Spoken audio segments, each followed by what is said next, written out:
Mars trine retro Saturn. And this is Mars is got all the power, is in its own sign, and with the trine to Saturn is good energy for like Lynda was saying, the hard work.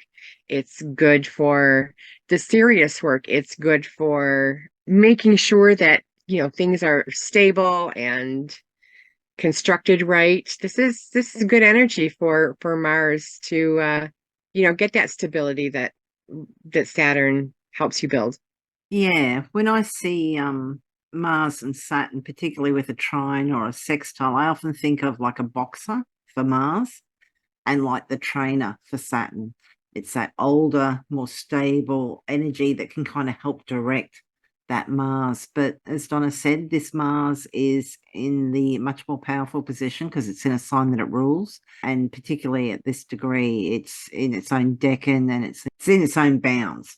So, at this degree, it's a strong Mars. I think it's usually about a 10 at this. It's 8 on this one, but I've seen it at higher, at like 10.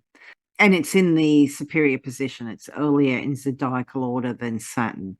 So, yeah.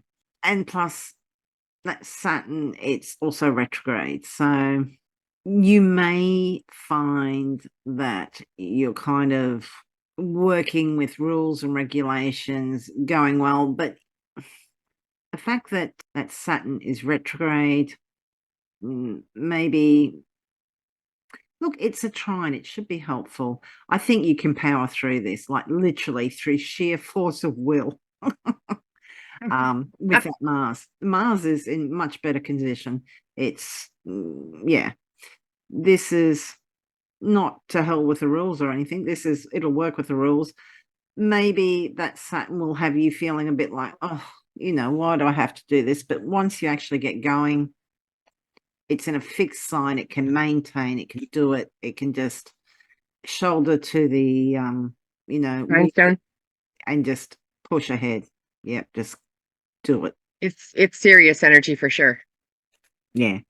I kind of, because Mars is exalted in the sign of Capricorn, and I know we're talking about Saturn in Pisces, but Saturn rules Capricorn. I kind of Saturn and Mars. It can be really helpful, yeah, to give that Mars actual purpose and direction, and a steady hand. And as I said earlier, this lunation is the nature of Mars and Saturn. So, and in a trine, you can't get those two planets in a better aspect. A trine is a great aspect. It is more helpful. This is the most helpful aspect of when Mars and Saturn get together. So this, contemplate what you can do that you would really need some stick-to-itiveness, some drive, maybe some even restriction, so you don't go overboard, it's where there's Mm. boundaries is the word I was looking for. Yeah, this is if you can find a task that you can do on the 13th of October, this would be a good time to do that with that stable kind of energy, that plugging along, that we can do this. We'll just have to, Mm. nose to the grindstone or shoulder to the wheel, or Mm. yeah, it's that kind of energy. But it's I think you can use it very positively. Yeah, good hard working aspect.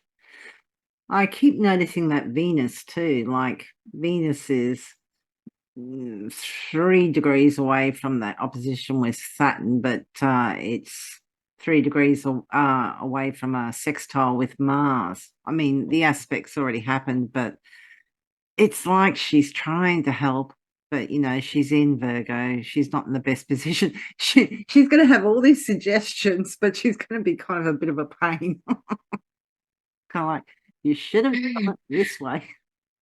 I'm like, yeah, that would have been helpful to know before we started. Yeah. But there was also another aspect. I think it might have even been Mars, Pluto. And it's like, well, she's trying to help, but yeah. Look, it can't hurt.